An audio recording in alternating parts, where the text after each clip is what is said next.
Welcome back mga ka-TV. Ang video na tatalakayin natin ngayon ay ang chapter 70 ng Failure Frame, Became the Strongest and Annihilated Everything with Low-Level Spells. At kung bago ka lang sa channel ko ay huwag mahiyang mag-like, subscribe o follow at i-click ang notification bell para ma-notify ka sa susunod na video. Paalala, ang video na tatalakayin natin ngayon ay maaaring mag-iba mula sa ilalabas na anime. Hindi ko inaangkin ang mga drawing o anumang materyales na ipapakita.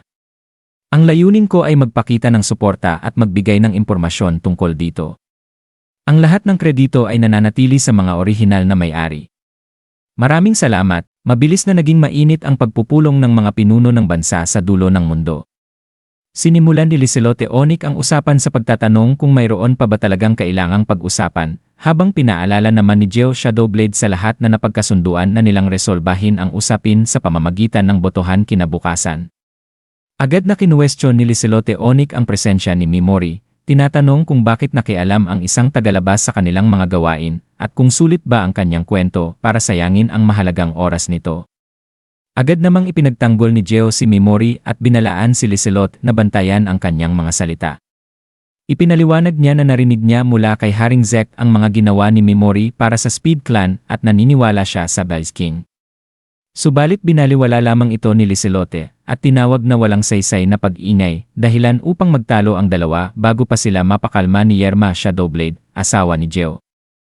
Nagkomento si Kilmeel na kahanga-hanga kung paano pinagkakatiwalaan ni Geo, na kilala bilang pinakamalakas sa apat na nagniningning na mandirigma, si Mimori. Inamin naman ni Mimori na nakapagbibigay ng kapanatagan ang pagkakaroon ni Geo sa kanyang panig, lalo na kung hahantong sila sa pakikipaglaban laban sa mga puwersa ng Diyosa. Tuwirang tinanong ni Kokoroniko Doran kung nais ba talaga ni Mimori ang digmaan, at walang pag-aalinlangang sumagot si Mimori nang. Muling ibinalik ni Haring Zek ang usapan sa pangunahing paksa. Ipinaliwanag niyang muli nilang tinipon ang lahat upang pagdesisyunan kung paano haharapin ang hukbo ng Diyosa na nagbabalak sumalakay. Negosasyon ba o digmaan? Dahil si Mimori ang may pinakamaraming alam tungkol sa mundo sa labas. Nais nilang marinig ang kanyang opinyon, matapos hilingin ni Gratra na magsalita si Mimori, ipinakilala niya ang sarili bilang si Belzidia, commander ng Masiking Squadron, isang grupong mersenaryo. Ipinaliwanag niyang halos tiyak na lubhang mapanganib at kaaway ang mga puwersang papalapit, at napakalakas ng mga ito sa larangan ng militar. Dahil dito, naniniwala siyang dapat magkaisa ang lahat upang maitaboy ang banta. Sumang-ayon si Amiya, ngunit agad itong tinutulan ni Licelote. Para sa kanya, mali ang pagpapalagay na kailangang lumaban. Naniniwala siyang dapat itong maresolba sa pamamagitan ng pag-uusap at negosasyon. Tapat na sinabi ni Mimori na hindi niya iniisip na ubra ang negosasyon laban sa kalabang ito. Agad naman siyang kinuwestiyon ni Licelote kung tunay ba niyang kilala ang 13 kabalyero ng Alyon upang husgahan ang mga ito. Bagaman narinig niya ang mga chismis na sila ay mga kriminal at tulisan, sinabi niyang hindi sapat ang mga sabi-sabi bilang katibayan. Sumagot si Mimori na bagaman may pagdududa sa lahat ng impormasyong nakukuha nila, nananatili siyang kumbinsidong hindi sila mga taong tatanggap ng mapayapang solusyon. Pinutol siya ni Licelote at sinabing walang halaga ang kanyang personal na opinyon. Kung nais niya silang kumbinsihin, kailangan niyang magpakita ng ebidensya. Buong kumpiyansang idineklara ni Licelote na siya mismo ang makikipag-usap sa Diyosa upang makamit ang awa nito para sa Kurosaga. Naniniwala siyang kaya niyang baguhin maging ang isip ng Diyosa at tanging siya lamang ang may kakayahang gawin yon, hindi ito matanggap ni Geo. Ipinaalala niya na ang Leopard Men, na minsang naging kanilang mga kaanak, ay pinaslang ng mga tao na nagsisilbi sa Diyosa. Para sa kanya, malinaw na masama ang Diyosa. Ngunit hindi na tinag si Licelote. Itinuro niya na ang lahat ng nalalaman nila ay nagmula lamang sa mga salita ng isang lalaking nakamaskara, si Belzidia. Siya ang nagbabala sa kanila, siya rin ang tumalo sa kalaban, at siya rin ngayon ang nagsasabing may paparating na banta. Inakusahan niya si Mimori na sadyang pinapalabas na masama ang Diyosa dahil sa personal nitong galit. Para kay Licelote, ginagamit lamang ni Mimori ang lakas militar ng kanilang bansa upang ipaglaban ang sarili nitong paghihiganti. Ayon kay Licelote, wala namang may gustong masaktan sa isang digmaan. Lumipas na ang panahon ng pagresolba sa mga problema sa pamamagitan ng pagdanak ng dugo.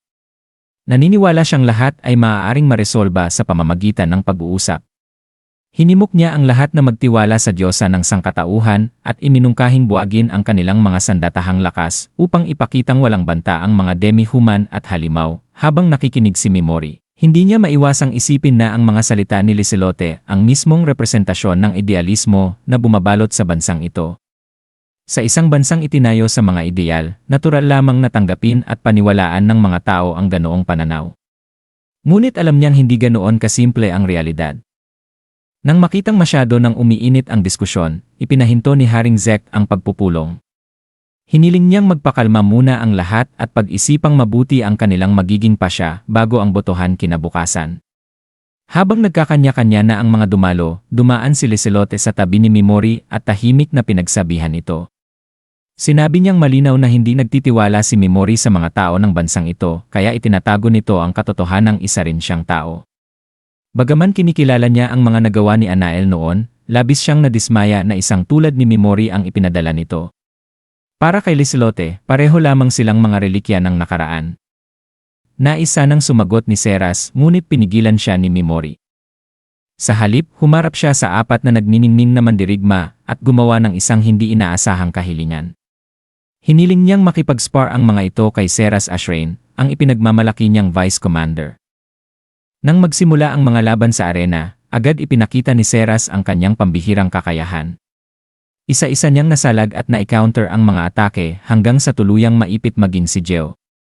Matapos ang laban, habang patuloy pang nakikipagsagupaan si Seras sa iba, nilapitan ni Geo si Mimori at tinanong kung sino ba talaga ang babaeng iyon.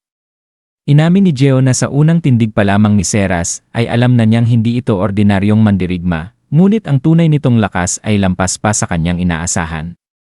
Nais niyang malaman kung marami bang tulad niya sa mundo sa labas. Ipinaliwanag ni Mimori na napakakaunti lamang ng mga espadahang babae na kasing husay ni Seras. Maging si Eve Speed, na minsang kinilalang pinakamalakas sa Blood Arena, ay pinuri ang kakayahan nito sa pakikipaglaban. Dahil dito, nagpa siya si Geo na kausapin ng pribado si Mimori. Inamin niyang para sa kanya, hungkag pa rin ang mga salita ni Liselotte. Ipinaliwanag niya ang kasalukuyang sitwasyon sa politika. Sina Haring Zek at Gratra ay susunod lamang sa magiging resulta ng mayorya. Si Kokoroniko ay papanig sa kampo ni Liselotte. Si Geo naman ay kabilang sa pangkat na nais lumaban, at naniniwala siyang ganoon din si Kill. Dahil dito, tabla ang bilang 2 laban sa 2. Ang magiging desisyon ni Amiya ang siyang magtatakda ng kapalaran ng lahat, nang tanungin ni Mimori kung ano ang mangyayari kung manaig ang mungkahi ni Liselotte para sa mapayapang negosasyon. Sinabi ni Geo na wala silang pagpipilian kundi isagawa ang lihim nilang plano upang protektahan ang bansa.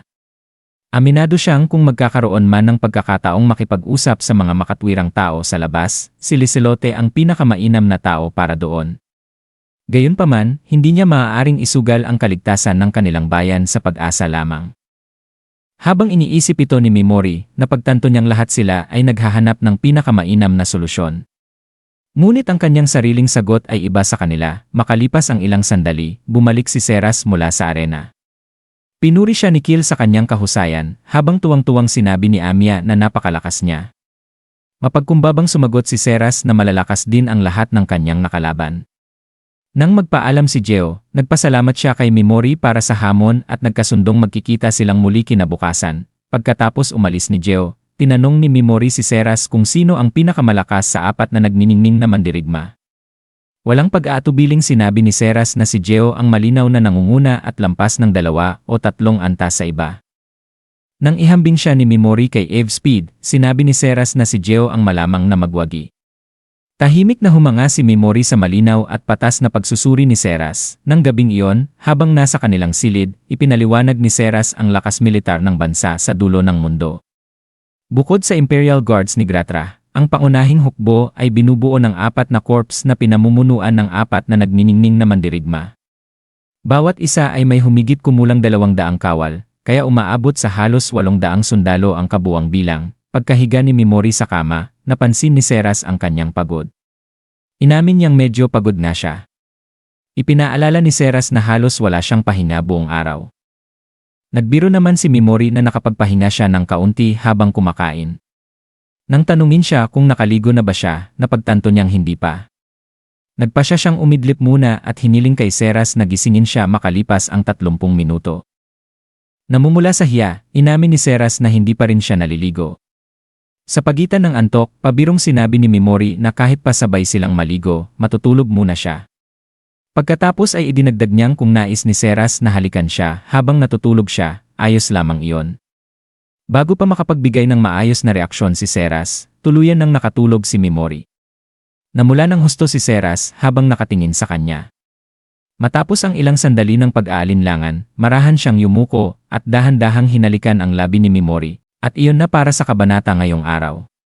Talagang nagiging mas interesante na ang mga pangyayari, at siguradong magiging sobrang intense ang susunod na episode.